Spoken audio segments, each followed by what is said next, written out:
do Sindicato Nacional dos Editores de Livros, e nesses dias eu tenho feito o papel de mestre de cerimônias aqui deste evento, e hoje vou estar com o chapéu também de mediador dessas duas primeiras mesas, que é um assunto muito importante, muito urgente do mercado, e foi esta a proposta do Summit, justamente de debater assuntos que são urgentes para o mercado editorial.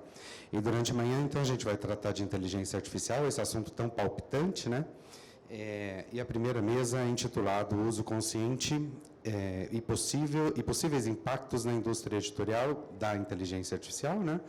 E para essa mesa eu convido a professora Dora Kaufmann, por favor, professora.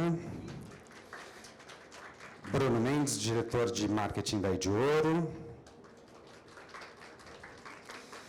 E Flávia Bravin, da Saber Educação. E eu vou ser o cara de pau que vai fazer essa mediação. Bom. A gente pode começar perguntando o que é IA para você, Léo? Na verdade, eu gostaria de propor a professora começar a fazer uma apresentação, justamente até pegando carona aqui no que a Flávia disse, quase alfabetizando a gente sobre o assunto mesmo, porque é um assunto muito novo, né? Então, se de repente a senhora pudesse, por favor, falar um pouquinho de onde veio esse interesse da senhora pelo assunto e conceituar algumas coisas importantes, aí depois a gente passa para um debate. Bom, bom dia a todos, super obrigada por estar aqui, pelo convite. Esse, de fato, olha, tem 7 anos que eu juro para vocês que eu não me lembro porquê, um dia eu pensei que a inteligência artificial ia mudar o mundo e eu queria estudar isso. Eu estudava mídias digitais de uma maneira geral e me dedico intensamente nesses 7 anos, assim, é um desafio porque é uma tecnologia complexa e é uma tecnologia que está numa mudança acelerada, né? Então, estar atualizado sobre a inteligência artificial não é trivial. Além disso, cada domínio de aplicação tem as suas particularidades, né? Existe o campo... Cada implementação envolve pelo menos 2 domínios. O domínio da inteligência artificial, do campo da inteligência artificial, e o domínio onde está aplicado. Então, a aplicação da inteligência artificial na saúde tem as suas questões específicas, na educação, na editoração, na segurança, então, no jurídico. Então, eu acabo tendo que ter alguma noção também de cada uma das aplicações. Eu estava contando para a Flávia que me chamaram 2 semanas atrás, que eu não aceitei, porque eu achei uma maluquice, para fazer uma abertura de um evento e para eu falar sobre como que a inteligência artificial está mudando o corpo humano. Eu falei, olha, isso não está ainda nos meus estudos, nunca vi nada sobre isso. Então, assim, como é uma tecnologia chamada transversal, né, ela, de fato, ela está mudando a lógica de funcionamento da sociedade. Hoje, eu desconheço algum setor que não esteja usando a inteligência artificial. De fato, assim, os temas são inúmeros. Pô.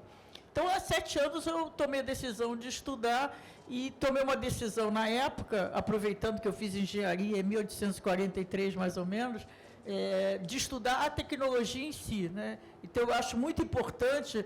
porque eu não consigo, eu acho que peca se a gente faz reflexão sem entender a tecnologia. Isso é muito comum, né, porque, infelizmente, a gente ainda tem uma separação muito grande na nossa formação.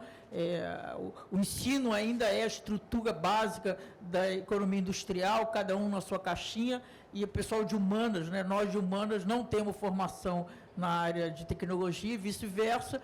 Mas é muito importante conhecer o que os fundamentos, né, a lógica da técnica, para poder saber o que é possível e o que não é possível. Por exemplo, a inteligência, do ponto de vista da editoriação, que eu acho que é um tema importante, a inteligência artificial ela trabalha com padrões, né? Então, existe uma técnica chamada redes neurais profundas, em inglês Deep Learning, que é uma técnica que permeia praticamente tudo que tem hoje de implementação de inteligência artificial. Praticamente, tirando a parte da ciência em si, mas dessas implementações na sociedade, na economia, basicamente essa técnica. O que é essa técnica? É um modelo estatístico de probabilidade.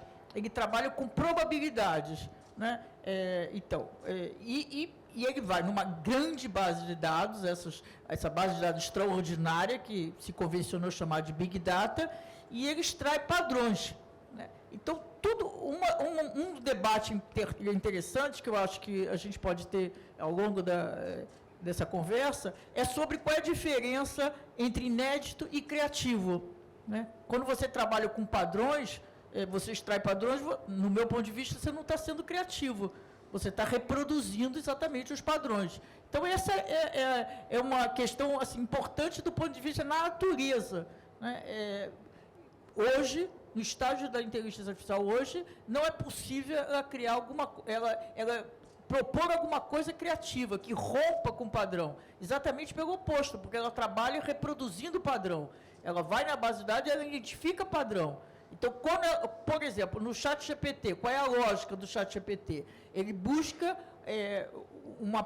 quando o usuário faz uma solicitação lá pelo prompt, quem aqui já usou o ChatGPT? Todo mundo, né? Isso. Aí, ele busca qual é a melhor palavra que se encaixa naquela frase para te dar a melhor resposta. Ele busca padrão. Quando a gente fala assim, que foi muito divulgado na mídia, o ChatGPT foi treinado em 175 bilhões de parâmetros. O que é o parâmetro? Parâmetro não é o dado, o parâmetro é a força, é a conexão entre as palavras, entre os dados. Então, por exemplo, igreja, vamos pegar o exemplo de igreja.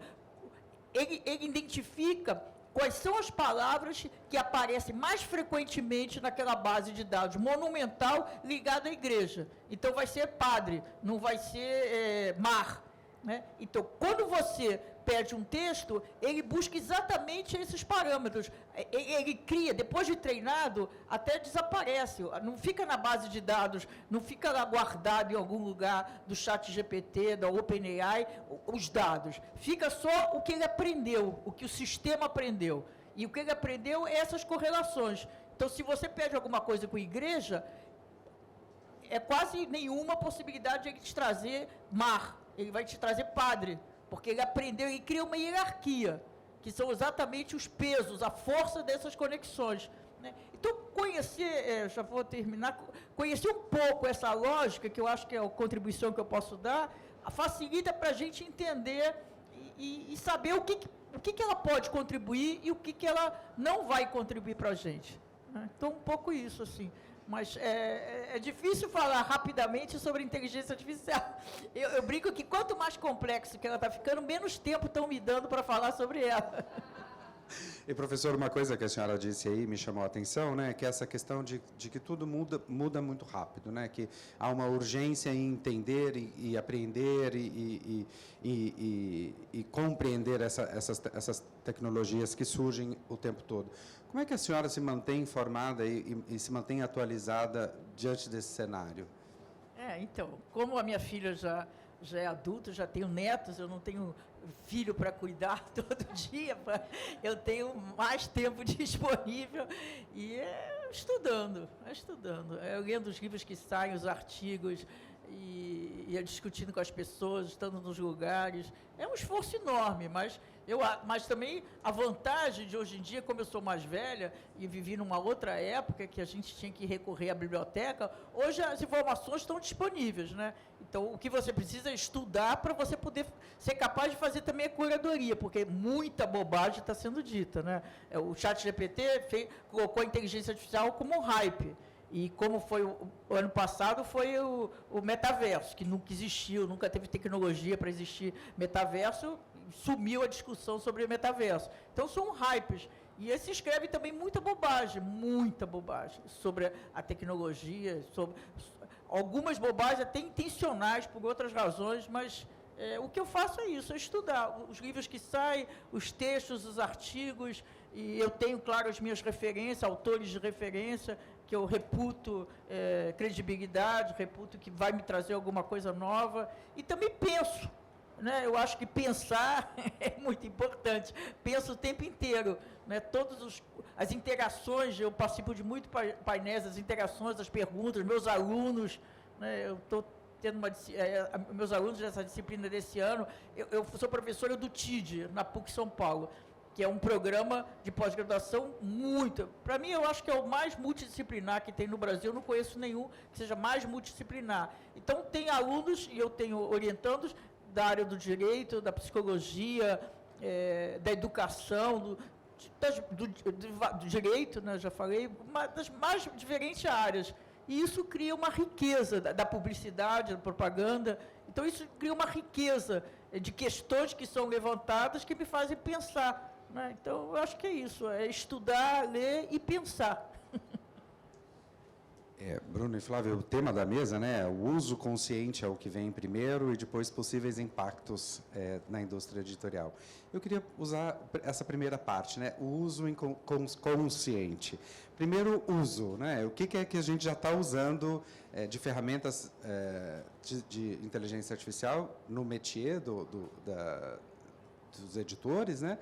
E quais são os limites, né? Se a gente está falando em uso consciente, quais são os limites que a gente não deve ultrapassar por questões legais, por questões éticas, por questões profissionais? Então, eu queria falar desse uso e depois do uso consciente, né? O que é que vocês já estão vendo acontecer nas empresas de vocês, ou em outros mercados, ou em outras empresas, e quais são os limites disso que a gente precisa ficar atento? Vamos? Vamos lá. Bom, eu acho que vou começar com o consciente e volto para o uso. Como editor, né, a gente está falando de curadoria, a gente está falando de direito autoral, a gente está falando de criatividade, a gente está falando de conteúdo. E com inteligência artificial não deveria ser diferente. Né? Então, acho que a primeira questão aqui, Léo, é que a gente deveria sempre fazer um mergulho. Né? Então, a pior coisa com uma novidade é a gente temer. Então, para a gente ter um uso consciente é conhecer. Né? Então, acho que a pergunta para a professora Dora é o quanto que a gente está mergulhando para saber o que é e como que a gente pode fazer uso, e não simplesmente afastar. Então, o que a gente tem feito na Saber, que faz parte do Grupo Cogna, é mergulhar no mundo de inteligência artificial e entender o que é, porque daí eu sei o que é o risco e onde que eu posso usar. E a quantidade de usos é impressionante. Tá? Então, a gente até dividiu os usos. A gente usa para conteúdo, a gente usa para produto e a gente usa para processos. E aí, quando você sai ali do editorial, você vai para o marketing, você vai para o comercial, você vai para o atendimento, todos têm muito uso. Tá? E a gente pode ir explorando, tá, Léo, o que a gente está mais animado, o que a gente está mais receoso, o que é simples, o que para fazer aquilo precisa de muito tempo, de muito dinheiro, mas colocando a palavra consciente, você tem uso em todas as áreas de uma editora, certo? Certo. São pontos a se destacar, né? Eu acho que, além das áreas de uso, né, o que torna a ferramenta tão atrativa e passa por linguagem natural, tá? Falando com a Dora agora há pouco, né? Eu lembro de alguns anos tentar usar a tecnologia da IBM, né? O Watson, uma tecnologia incrível também, mas que para utilizar essa ferramenta você tinha que ter uma expertise ou, né, um certo conhecimento, um grau de conhecimento para fazer uso dessa tecnologia, e o que afastava as pessoas. Outra coisa é custo, né? Então, você tem o ChatGPT com custo muito acessível. Hoje a gente utiliza em todas as áreas, né? Então, do departamento jurídico ao editorial, com alguma reticência e alguma resistência, né? Dentro do editorial, acho que a gente pode discutir um pouco sobre isso também, né? Há um certo temor e quando falta consciência de uso, isso realmente vira um terror, né? Dentro da produção de conteúdo e tudo mais. O setor de marketing e redes sociais e tudo mais faz um uso mais extensivo, né? No dia a dia a gente consegue visualizar isso.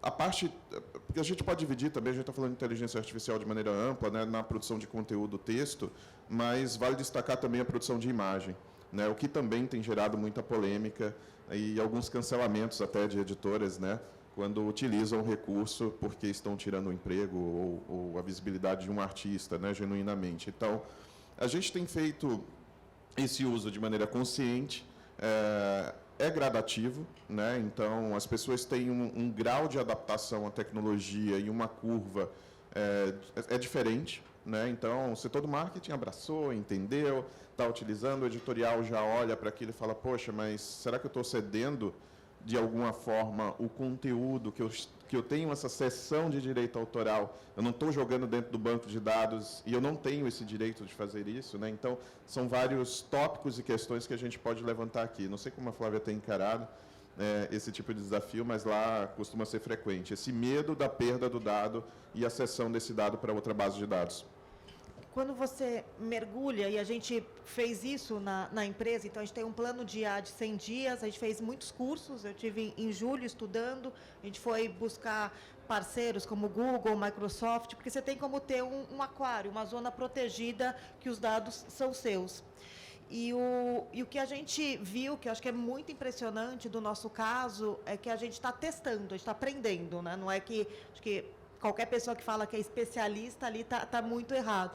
E hoje, né, comigo diretamente, tem 2 editoriais, um editorial didático, um editorial universitário e de trade, né, de negócios.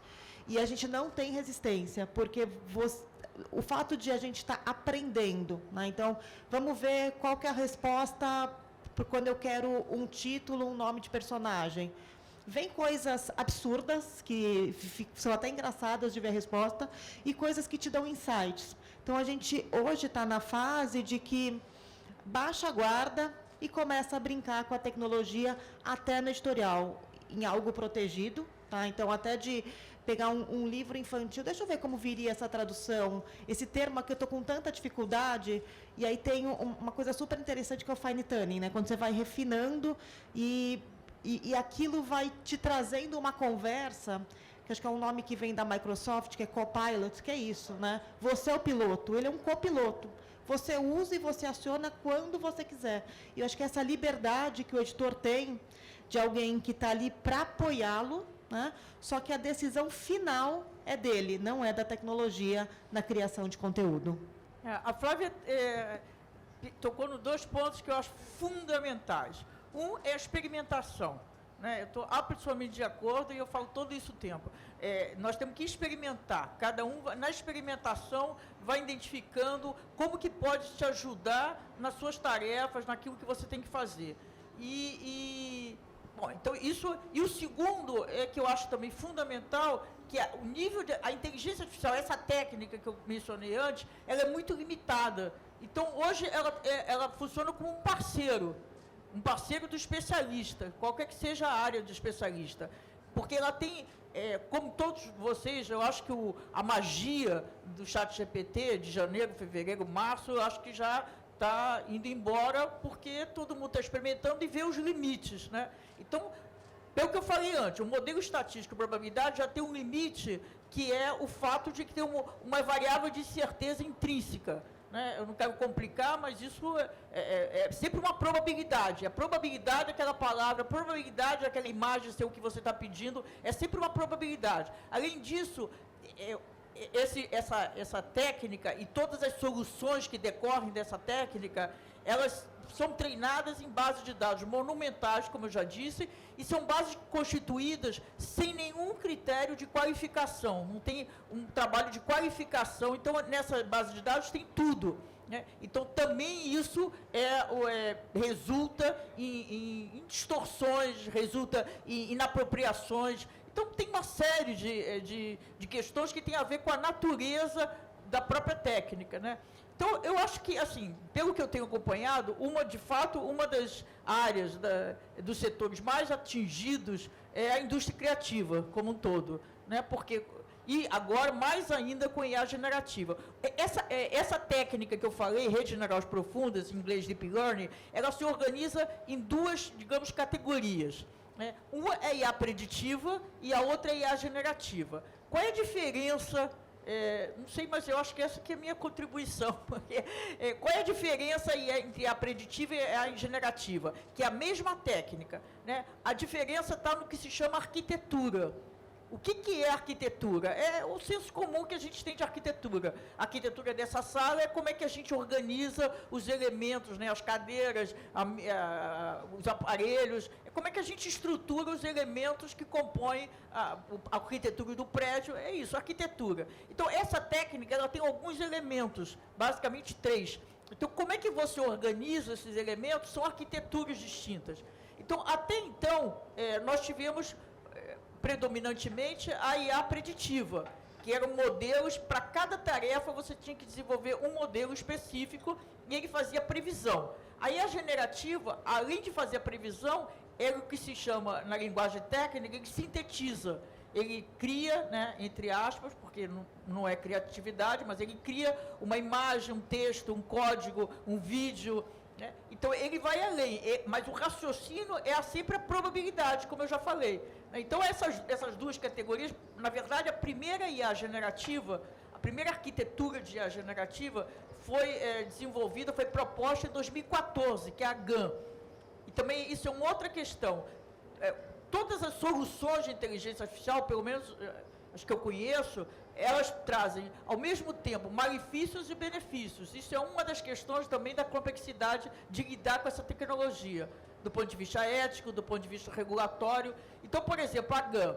A GAN, ela tem muitos benefícios na área de saúde, na área das artes, mas ela também está por trás do deepfake, né? Então ela tem isso, ela contribui positivamente e negativamente.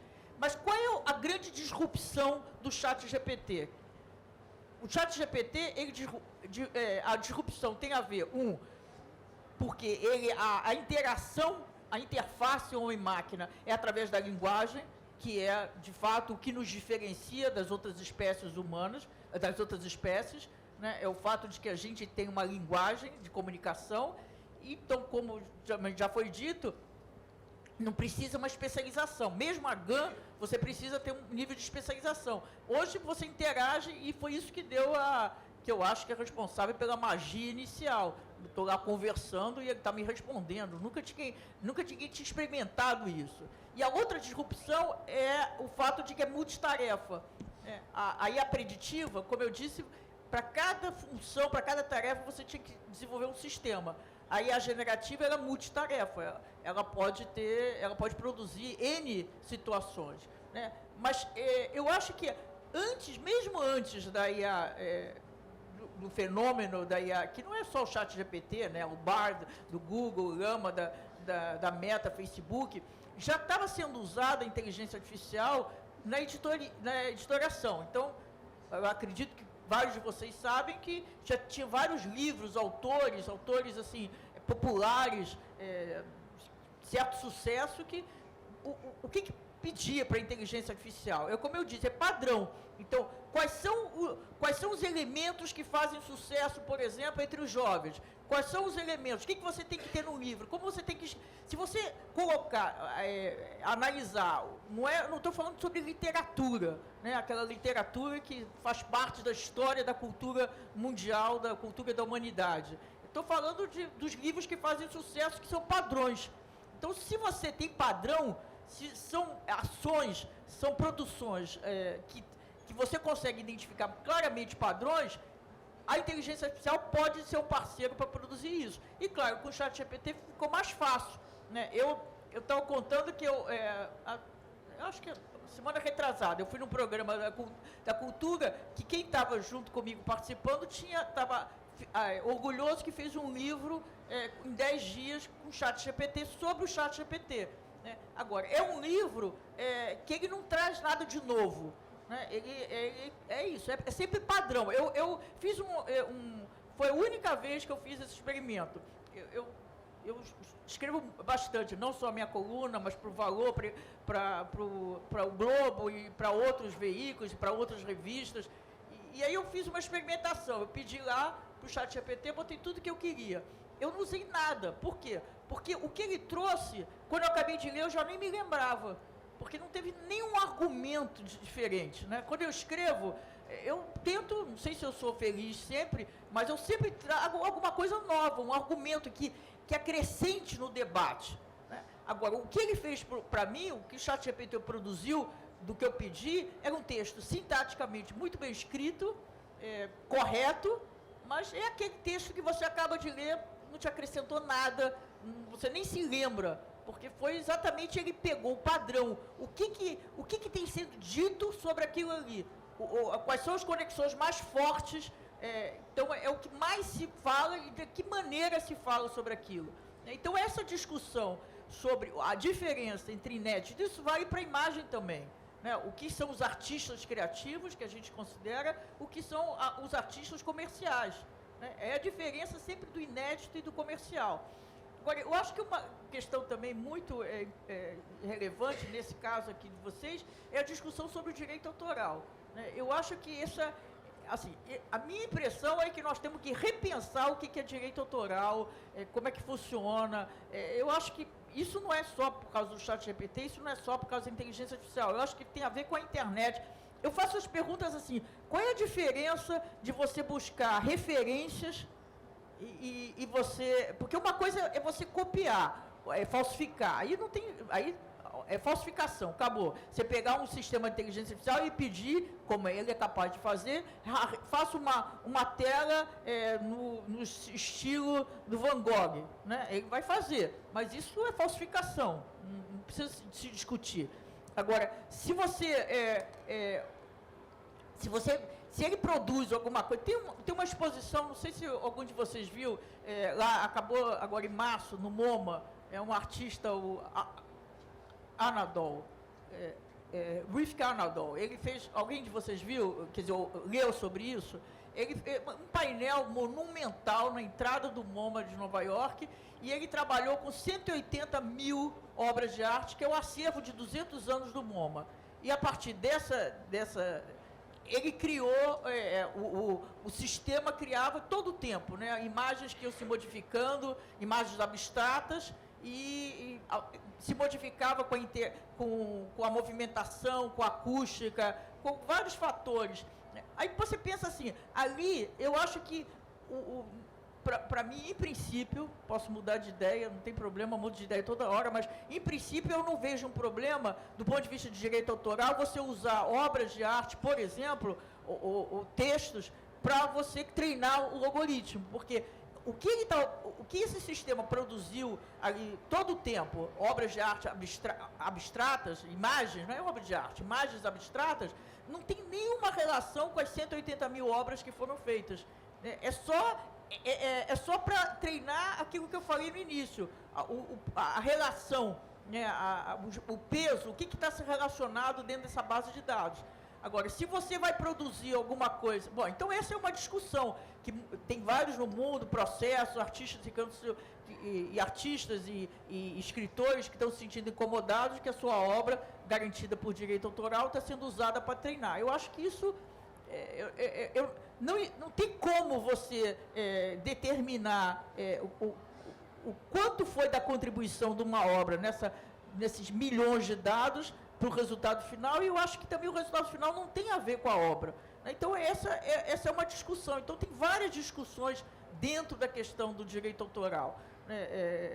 Então, acho que assim, o que muda, a minha pergunta é essa, o que muda para um sistema de inteligência artificial treinar com base nessas inúmeras obras, ou quando eu busco referência? Né, para mim é parecido. Quando eu busco referência, ninguém nunca discutiu sobre direito autoral de referência. Né? Então, se sempre busca. A moda é toda referência. Os estilistas brasileiros e do mundo inteiro vão nos grandes desfiles buscar referência. Né? Mas isso não é... Você não está copiando, não é plágio. São referências. É um pouco parecido, no meu entendimento, o fato de você... quando você treina, né? Quando você treina o sistema. Outra coisa é se o sistema fizer igual, no estilo de tal cantor, de tal músico. Aí, de fato, é plágio, aí não tem discussão.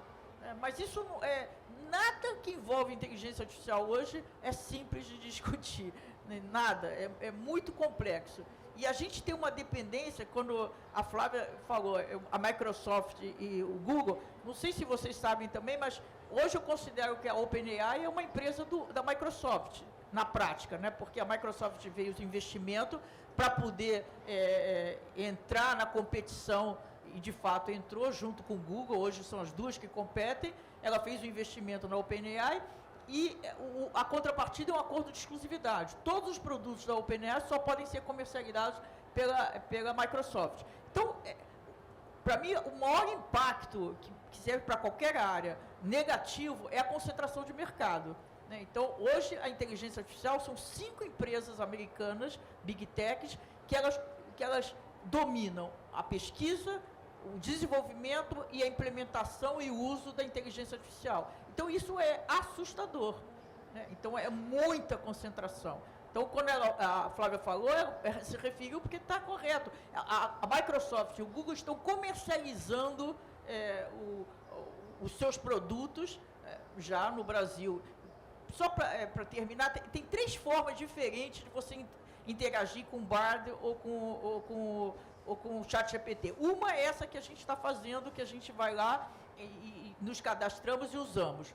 Outra é que está sendo acoplado aos produtos da Microsoft e do Google, o Bard e o ChatGPT. E a terceira é que está sendo agregado aos produtos que já existem das empresas, né? Então, é um contrato direto, como a Flávia falou, você tem um espaço exclusivo, que os seus dados da sua empresa que você está interagindo não se mistura com os dados geral, é um espaço protegido dos seus dados, mas é uma outra, é uma forma invisível, né? Tem, então, o visível, que a gente interage direto, e tem o invisível, que está se agregando aos produtos que a gente usa no cotidiano e que a gente volta a não saber que tem inteligência artificial. Bom, desculpe, eu não consigo falar rápido, mais do que... É um poder de síntese que eu não tenho. Mas, professor, eu queria agradecer por a senhora ter tocado nessa questão dos direitos autorais, né? Informar que a segunda mesa da manhã a gente vai se aprofundar nesse assunto, mas eu queria voltar para o dia a dia e falar um pouquinho ainda sobre coisas que tangenciam os direitos autorais, né? Eu ouvi hoje pela manhã, inclusive, casos de autores internacionais que, ao fechar contratos com editoras brasileiras, colocam cláusulas ali dizendo que a tradução não pode ser feita por máquinas, ou a capa do livro não pode ser feita por máquinas, por inteligência artificial, portanto. E como é que vocês veem? Esse é um dos limites, e eu queria reforçar a minha primeira pergunta, né? Que eu perguntei assim, o que é que vocês já estão vendo sendo utilizado? A Flávia falou que, em algum momento, uma dificuldade numa tradução, e aí joga ali, ele dá um caminho que pode ser possível ou não, e aí usa o Copilot para se vai por este caminho, ou se opta pela sugestão deles ou não. Mas eu queria saber em outros departamentos, né? Você, Bruno, disse que no marketing as pessoas já abraçaram com mais calor essa tecnologia, né?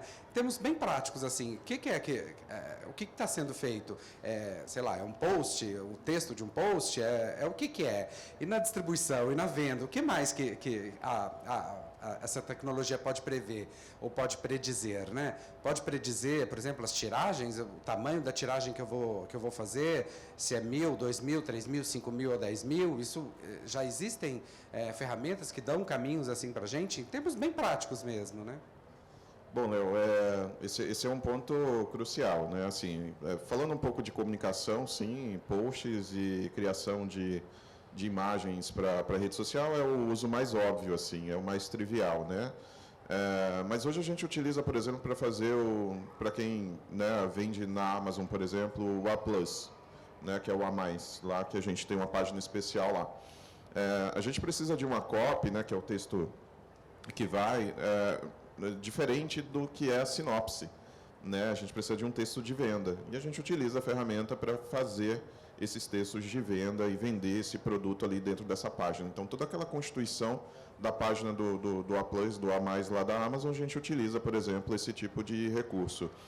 Estruturação de SEO, né, que é rastreabilidade do site, né? A gente consegue fazer toda a análise também utilizando a inteligência artificial para fazer todo o SEO. Aquilo que a gente fazia antigamente, Léo, né, de pegar, separar toda palavra por palavra, fazer todo aquele processo, hoje dura alguns minutos. Fazer aquilo tudo, né, fazer e estruturar um post, né, na estruturação de SEO. O código também, tá? Codificar sites, também a gente utiliza frequentemente, né, para melhorar esse código ou analisar esse código. Quando você fala sobre previsibilidade de tiragens, é um terreno arenoso, né? Mas o que é que ele vai te ajudar? Novamente, a Flávia colocou muito bem, assim, ele é um assistente, então você pode discutir essas informações preditivas com a ferramenta, né? Então você pode alimentar e ele vai te dar mais ou menos o que seria um norte ali, e é um debate, é como se você tivesse um especialista, né, um estatístico ali do outro lado, muito entre aspas, cuidado com isso, né? Mas ele vai estar ali dentro do que ele tem de informação, te retornando, né, quase que como numa conversa, né? O que seria a melhor tiragem. A gente tem utilizado para fazer isso, mas com algum cuidado, né? Então, a gente utiliza, por exemplo, dentro do Power BI, que é uma ferramenta da Microsoft, né? Eles utilizam. Hoje você consegue fazer perguntas ao Power BI e ele te retorna com insights, né? E ele utiliza inteligência artificial para fazer isso. Então, assim que você cria um dashboard lá analítico sobre a tua estrutura, isso pode impactar em vendas, tá? Tiragem, distribuição, margem de acerto de consignação, tem vários usos. A partir do momento que você cria o dashboard, o painel, ele já te retorna com uma aba de insights, que você pode consumir ou não. E você consegue fazer perguntas em cima desses dashboards para o software, né? Então, o uso prático que a gente tem feito é dessa forma. Léo, acho que a resposta é o que a gente não pode fazer, né? Porque a gente tem usado para quase tudo. Então, para tagueamento, eu pego, vamos supor, a gente tem catálogos muito grandes. Então, tenho ali uma resenha que eu quero enxugá-la. Eu falo, transforme essa resenha num texto de 10 páginas. Então, a gente tem usado para PowerPoint. Então, a gente já fez reunião que o PowerPoint inteiro foi criado com inteligência artificial. A gente já fez vídeo de propaganda inteiro, sem nenhuma participação, que tudo foi feito. Então, qualquer coisa que você pensar de imagem, de vídeo, de PowerPoint, de enxugar texto, de buscar palavras-chave, de árvore de decisão, de juntar grande quantidade de informação e dali tirar, por exemplo, uma árvore de decisão ou um roteiro, seja para um atendimento. Então, para tudo que é atendimento, chatbot, é impressionante a quantidade de usos. Se eu quero fazer algo que é para tirar dúvidas com base num conteúdo de um livro, eu posso subir o livro e ali você tem um assistente o tempo todo respondendo. Vem fazer um evento aqui como o Summit. As pessoas vão fazer perguntas muito repetitivas. Marta, que hora começa? Marta, qual que é o tema? Você sobe a programação inteira, ele te responde tudo que tem ali. Então, assim, a quantidade de usos em todas as áreas, no financeiro muito grande, em atendimento, em marketing, em comercial, é gigante. Tá? Então, assim, a gente iria longe e cada um tem um exemplo real mesmo do que já foi feito muito bom, 100%, 50%, e do que ali o resultado, de fato, foi desprezado porque não saiu bom. E a gente até agora só está pensando em livros em texto, né? Não importando se papel ou digital, mas tem emprego de inteligência artificial e narração de audiolivros também, né? Acho que eu queria entrar um pouquinho nessa seara antes de passar o microfone, que eu tenho certeza que deve ter milhões de perguntas nessas cabeças aqui. Então, eu queria falar um pouquinho sobre isso. A Edior, ou você, Flávio, já tem usado?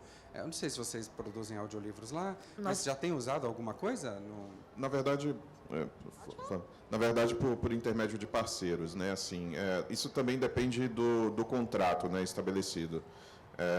Alguns players, né, não estão aceitando a inteligência artificial como base, né, da narração. Então, tem algumas barreiras nesse sentido. Agora, o custeio disso, de fato, acho que o Marcelo está aqui, pode explanar um pouco, muito melhor do que eu sobre esse tema, né? É por intermédio da Bookwire, por exemplo, também que a gente acaba chegando em muitas plataformas, enfim, né? Tá aqui a Cris também, pode falar um pouco sobre isso, mas a diminuição de custo na produção é enorme, e de tempo também, né? Então, para uma narração flat, mais objetiva, depende muito do texto, do conteúdo que você vai aplicar também, né? Então, para essas narrações mais rápidas, objetivas, coisas concretas que não envolvem, né? É difícil fazer, por exemplo, um texto do Ariano com inteligência artificial, assim, por enquanto.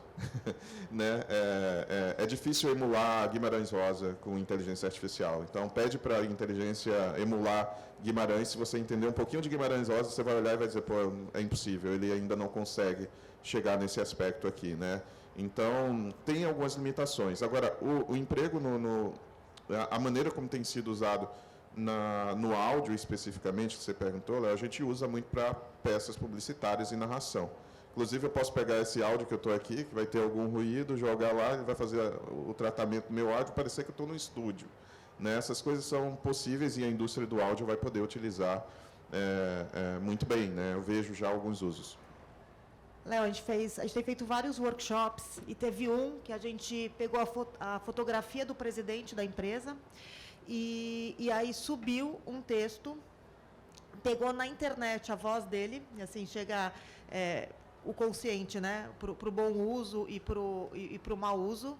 E a gente fez, durante o evento, uma fala dele, que ele começava a falar em português, depois ele ia para o espanhol, depois ele ia para o alemão, assim, e você conseguia sentir que não era 100% perfeito, mas é impressionante assim como você pega do texto e o texto vai para a imagem, vai para o vídeo, vai para o áudio, então, vai para a codificação. Então, você tem uma mesma base, tá? Então, para tudo que a gente pode pensar, não só para produto, mas para o processo, como o Bruno disse. Então, se hoje eu, por exemplo, não tinha condição de fazer um material promocional para todos os livros e eu quero rever, ela é minha aliada, né? Então, eu crio um avatar, eu crio um vídeo promocional e eu pego a mesma base, posso criar algo que é humano, algo que não seja, posso dar vida para um personagem que é ele que vai apresentar, e aquilo ali é multiplataforma. E é tão assustador que a gente está com Hollywood com greve, né? Com os roteiristas trazendo qual que é o futuro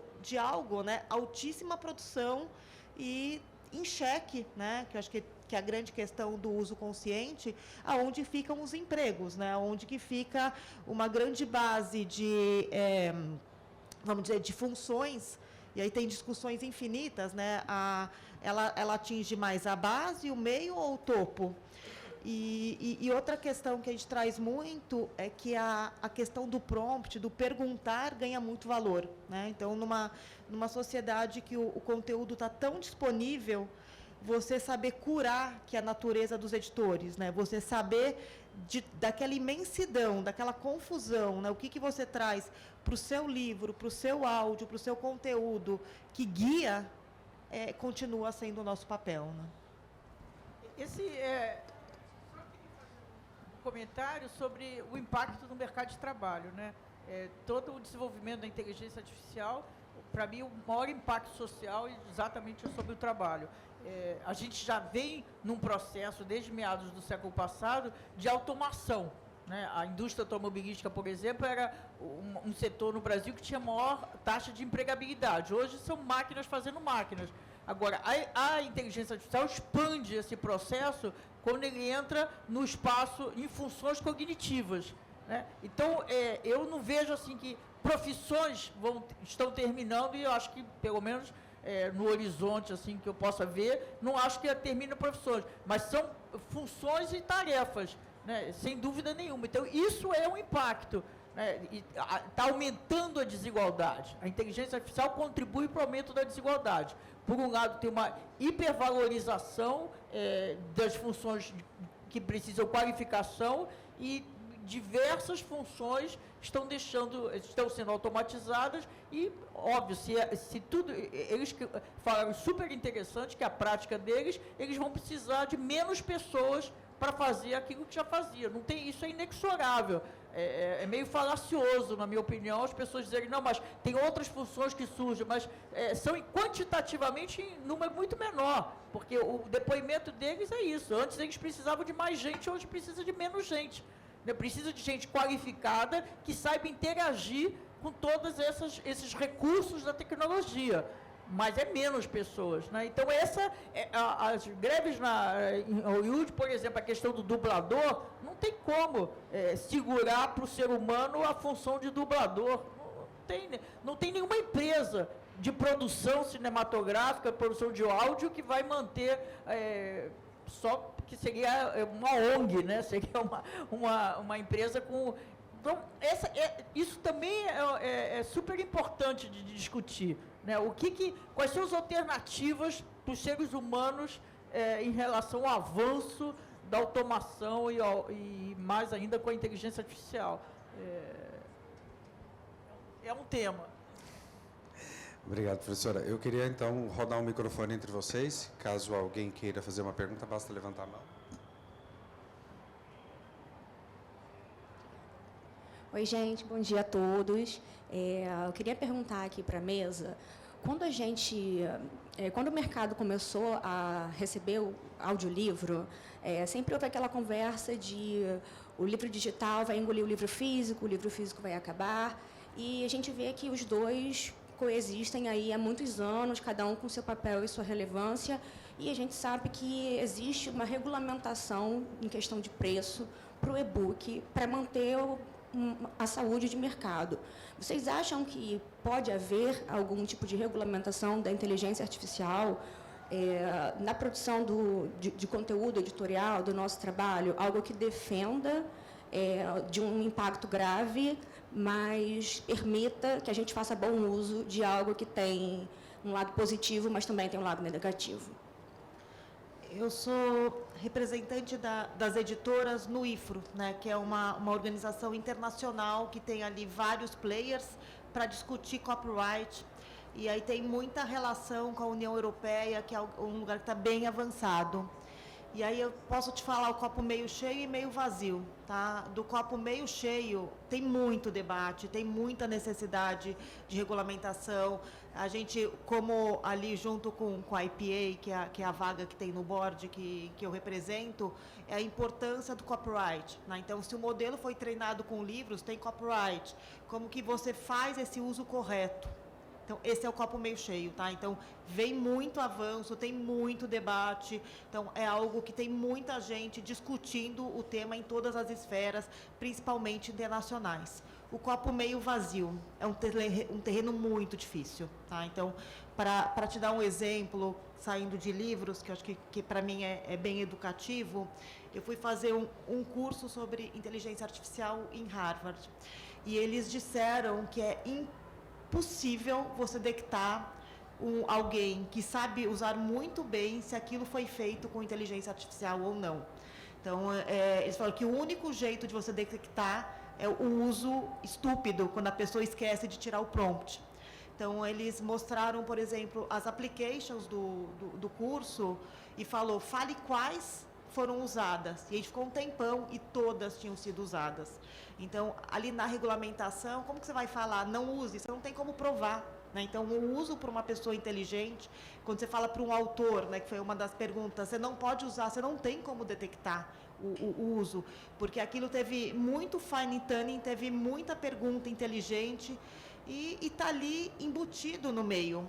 Então, uma das questões que eles discutem para o processo, tanto de entrada como de avaliação, é que você vai ter que mudar o processo. Então, aí volta na questão da regulamentação. Talvez a prova, ou talvez o seu application, seja um vídeo, ou talvez seja uma apresentação oral, porque qualquer outro tipo de texto você vai usar IA, qualquer tipo de PowerPoint você vai usar IA.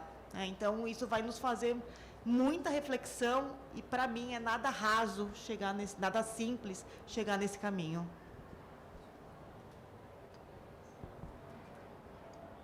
Bom dia. Oi, minha voz está meio ruim. Eu fico muito feliz assim de eu estar tendo a oportunidade de ver esse painel, porque eu sou escritora e idealizadora de uma feira literária e é um assunto muito difícil realmente, né, da gente conversar, é muito sensível, mas que precisa ser falado. Então, a pergunta que eu tenho para vocês é assim: qual é a visão que vocês têm para o futuro do mercado com a inteligência artificial? Porque não tem como tirar, obviamente, né? A partir daqui para frente só vai estar cada vez mais intrínseco, né? A gente vai estar utilizando. Mas também qual é a expectativa para o futuro, mas também a forma de resguardar os artistas. Porque eu sinto que o mercado literário, ele é um dos mercados que tem esse contato maior com a pessoa mesmo, né? É o escritor, é os leitores que realmente assim compram muito a briga dos artistas, dos ilustradores, de quem está ali. Então, como a gente pode utilizar isso, né, dessa forma saudável, sem ferir o próprio mercado e continuar resguardando os artistas que estão por trás? Bom, é uma linha tênue, né? E eu diria que a massificação, há uma diferença entre massificação, né, de produção de conteúdo e produção de conteúdo, né, humano, artesanal e tudo mais. A Dora colocou muito bem sobre o processo criativo, né? Se você vai procurar algum tipo de ineditismo, mesmo dentro de autores humanos, você vai encontrar um certo padrão também. É difícil dizer o que é referência e o que é de fato inédito, né? Mas o que a tecnologia e a inteligência artificial torna e cria uma certa ansiedade quando a gente olha nesse cenário é o exponencial, né? Uma coisa é o humano tentando emular padrões, outra coisa é uma máquina que aprende numa velocidade absurda e consegue massificar e disseminar esse texto, esse conhecimento, esse conteúdo de uma maneira que nunca foi vista antes, né? Mas eu acredito, assim, eu vejo as pessoas ainda numa procura e cada vez mais, assim, tentando se desconectar um pouco e se conectar também com um processo mais humano e mais direto. Em termos de massa, é aquilo que a Flávia comentou, assim, a gente não tem como detectar se aquilo foi feito ou não foi feito. Então, talvez ocorra uma procura, uma demanda, né, e um critério maior na hora de selecionar aquele conteúdo que você está comprando ou consumindo, né? As pessoas vão passar a fazer questão e se questionar, poxa, aquilo foi realmente feito por alguém? Eu gostaria de comprar algo que foi realmente feito por um ser humano, né? Eu vejo isso em outras indústrias, né? Na música, por exemplo, a música eu acho que também vai ser muito afetada, né? Assim, eu tenho visto coisas assim, sei lá, a gente viu recentemente numa propaganda de TV, né? A Elis, né? Ali junto com a Maria Rita, né? Então aquilo emociona, revolta, então há um sentimento difuso com relação a isso tudo. É muito difícil eu te dar uma resposta objetiva com relação ao que vai ser esse futuro.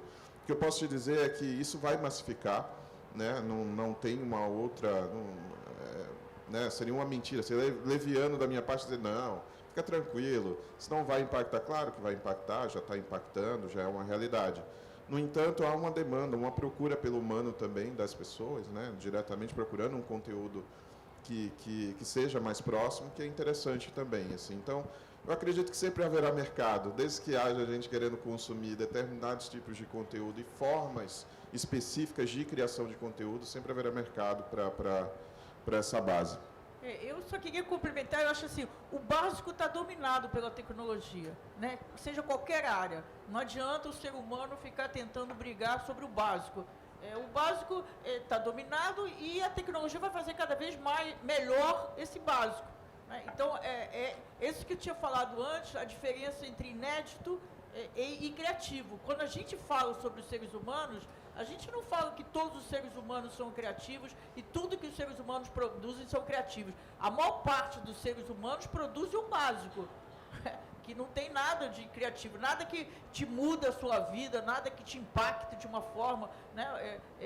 A gente assiste uma série de... várias séries no Netflix, por exemplo, para a gente se distrair, entretenimento, mas não mudou a nossa vida. De repente a gente assiste um filme ou mesmo uma série que faz uma diferença, né? Então a gente lê coisas que não fazem a menor diferença. De repente algum escritor, algum texto que nos faz uma diferença. Então esse básico é de fato, porque, como eu disse antes, ela trabalha identificando padrões. Então, quando a Flávia contou algumas experiências de uso na editora, que eu achei bem interessante, são padrões. Como que se faz isso, né? Então, tem um espaço para o ser humano garantido, por enquanto, sei lá o que vai ser o futuro, mas enquanto for essa técnica, tem várias iniciativas tentando buscar outras técnicas, mas enquanto for essa técnica, o espaço do ser humano está garantido para a criatividade, né? Agora, para o básico, entendeu? Agora, o básico, infelizmente, os sucessos comerciais estão mais relacionados ao básico do que ao criativo, ao que faz diferença, né? Que citou, não Guimarães Rosa, não são os sucessos. Os sucessos comerciais é isso, que coloca padrão e que escreve aquilo que as pessoas querem e que vai ter. Olha, em 2017, eu fui em julho, fui num evento lá em Hong Kong, que é o RISE. É o mesmo grupo que organiza o Web Summit em Lisboa, por exemplo. E tinha várias subconferências, 2017, julho. E aí tinha várias subconferências, uma delas era de propaganda, de publicidade. Aí trouxeram 2 filmes, um chefão lá da WPP trouxe 2 filmes, comercial de 30 segundos, padrão de carro, um feito inteiramente, já naquela época, por inteligência artificial, e outro feito por criativos da agência. E aí perguntou para o auditório, entupido de publicitários, inclusive a maior parte sênior, porque a agência vai mandar lá para Hong Kong júnior, é mais difícil. E qual era feito por qual?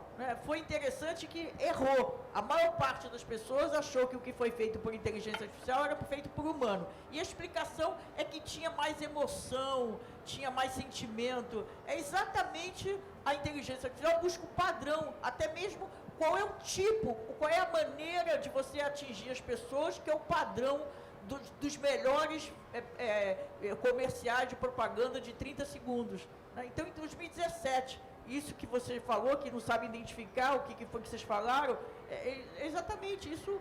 Mesmo grandes publicitários não sabiam e erraram na identificação, né? Mas é porque foi padrão. Entendeu? Não tinha nada de novo. Eu nem me lembro o carro comercial qual era um, qual era outro, porque era exatamente o que a gente vê todo o tempo. Entendeu? Então, não tem jeito. Por isso que eu falo que a questão do mercado de trabalho é um problema que precisa de política pública. Aí a gente vai entrar em outra discussão, que não é o fórum aqui, mas para enfrentar isso tem que ser política pública. O que vai acontecer, o que está acontecendo com as pessoas e como dar alternativa de vida, de bem-estar para as pessoas que, de fato, estão sendo alijadas dessa... porque tem vários efeitos, não é só o deslocamento, né, o desemprego, mas também tem a questão do efeito renda negativo. Porque como sobra menos funções para as pessoas, a tendência é a remuneração também cair para essas funções, porque é oferta e demanda, né? Então, nós vivemos numa situação de uma complexidade que, para mim, é inédita, sobre todos os pontos de vista. Qualquer discussão, você falou sobre regulamentação, eu estou muito envolvida na questão da regulamentação da inteligência artificial. É uma das coisas mais complexas que existe. O processo mais avançado é o europeu, mas, assim, eu não consigo... o que está sendo discutido e a versão que está agora... que saiu de 14 de junho, que foi votado no Parlamento Europeu, eu não consigo imaginar como é que aquilo se transforma em realidade, como é que você fiscaliza isso, porque é de uma tal complexidade, entendeu? Então, assim, é isso, mas é o que nós temos. A gente já avançou muito no tempo aqui, mas temos uma pergunta aqui, Camila. Eu vou pedir para que sejam muito, mas muito ligeiros aí nessas perguntas, porque realmente a gente já está no limite do tempo. Oi, bom dia, meu nome é Tiago do Mar, eu sou artista independente, minha esposa tem também um selo editorial como microempreendedora, e eu publico através dela de forma independente. E o tema da inteligência artificial, ao mesmo tempo que me fascina, me deixa com muito medo, sabe? Por exemplo, aqui na Bienal eu vi uma placa assim, você já leu um livro com inteligência artificial e estava sendo vendido um livro escrito por inteligência artificial. Depois eu vou lá ver, né? Mas, por exemplo, um amigo meu do Instagram, você já ouviu uma poesia e ele fez um vídeo com uma poesia escrita em inteligência artificial. Eu vi um amigo brincando com outro amigo, ele mandou um áudio da Ludmilla falando assim, ei, estou aqui com fulano de tal, e você acreditava que era a Ludmilla, sabe? Então, algumas coisas me assustam, mas alguns exemplos bem legais também, que eu vi um livro que tinha uma personagem antiga que não tinha foto, a inteligência artificial criou aquela personagem. Olha que interessante. Então, a minha pergunta aqui já foi falado muito sobre os malefícios e benefícios, né? Mas a nível de... Se eu vendo um livro criado por inteligência artificial, quem regulamenta e de que forma ficam direitos autorais disso? Porque alguém criou em algum momento, né? A inteligência inventou do nada? Como é que é isso? Se vocês quiserem contribuir, é claro que a contribuição será bem-vinda, mas é o tema da próxima mesa. Se você guardar sua pergunta para daqui a pouquinho, eu acho que vai ter especialistas aqui no assunto para te responder. A menos que alguém, claro, queira complementar. Não tem um livro feito só por inteligência artificial. Não existe isso, né? Pelo menos eu não conheço. Você tem sempre uma interação com o humano. Você não, como você disse, não é assim, inteligência artificial, faça um livro, aí ela faz o livro pronto. Isso Não tem. Então, é sempre um ser humano envolvido naquela interação que vai fazendo a produção. Um coautor, né? No mínimo, um autor. Agora, eu posso fazer uma pergunta para vocês? Por que foi você que falou, não foi que os autores internacionais estão, alguns colocando no contrato que a capa não seja feita por inteligência artificial? Por que isso? Qual é a diferença para um autor, se ele gostou da capa, qual é a diferença se foi feito por inteligência artificial ou não? Por que essa restrição no contrato? Na minha opinião, a gente tem um entendimento, né, que ela é inferior e talvez uma utopia que você consiga proibir, né, porque por mais que você use, não é detectável. Da mesma forma que a gente estava num fórum de editores, estavam discutindo que os contratos com os autores, você falaria que os autores estavam proibidos de usar IA na criação de conteúdo. Então, é a mesma coisa, né? De você falar para uma criança que ela não pode usar o Google, porque, para mim, tudo que a gente discutiu no Google no passado é muito parecido, né? Você está proibida de usar IA para fazer o trabalho da sua escola. Então, para mim, chega a ser uma questão até de ingenuidade, né? Porque você vai proibir, você vai fiscalizar como, né? Então, de certa forma, isso você pode usar como insights, né? Pode ser 10%, pode ser 100%, e de certa forma vai ser usado de alguma forma por algumas pessoas e você não vai saber. Eu acho que passa também assim, falando de mercado, né? É uma questão de aceitação também, Dória, do público. Porque, bom, há um incômodo, né? Hoje, teve uma editora brasileira, eu não lembro qual foi especificamente, mas, enfim, ela fez uma capa utilizando inteligência artificial e foi cancelada na internet, né? As pessoas foram lá, fizeram toda uma movimentação de boicote à editora, né? Ia passar, né? Iria passar. Então, há uma pressão pública também em cima disso, né? A partir do momento que, bom, as pessoas entendem que isso faz parte, é um processo natural, entre aspas, né? Acredito que a aceitação seja, por enquanto, nesse intermédio dessa situação, eu estou recebendo todos os contratos agora, estão vindo com essa cláusula. É quase como uma posição política, né? Sim, sim. Do autor estrangeiro. Ele quer colocar aquilo como um posicionamento político, de barrar o avanço. Mercado, né? Uma valorização também, né? Porque eu entendo que a gente, como editora, a gente quer, de certa forma, acho que é um pouco da proteção, da regulamentação, de valorizar o trabalho criativo. Porque a gente está numa posição muito difícil, né? Que da mesma forma que você tem um incentivo para custos, para eficiência, a gente tem todo um incentivo para o trabalho criativo, que é o que a gente faz, né? Quando a gente começa a matar o trabalho criativo, a gente está também se matando de certa forma. Então, aqui são dois lados muito complexos, mas você também não pode dizer não, porque o mundo está indo nessa direção, e aí você tem conta para fechar, e se você vem para cá, né? Então, cadê todo o seu trabalho de ser editor, você também deixou de lado, né? Então, acho que quase tudo qual que é o meio do caminho, o meio termo, né? Sendo ético, sendo correto, sendo legal, do uso consciente. A última pergunta ali. Vocês falaram da questão do uso da IA para capa e tudo, era exatamente a minha pergunta. Eu já vi 2 cancelamentos, inclusive, de editora por conta de uso, uma de ilustração de um brinde e a outra para uma ilustração de capa. E eu queria saber de vocês como vocês veem essa questão, porque hoje você entra, por exemplo, no Shutterstock da vida para fazer uma capa, o que mais tem agora são imagens geradas por IA. E algumas até não são identificadas como uso de IA, mas você vê que é uma ilustração extremamente realística e que não é algo tão... Um ilustrador daqueles cobraria uma fortuna e não colocaria no banco de imagens.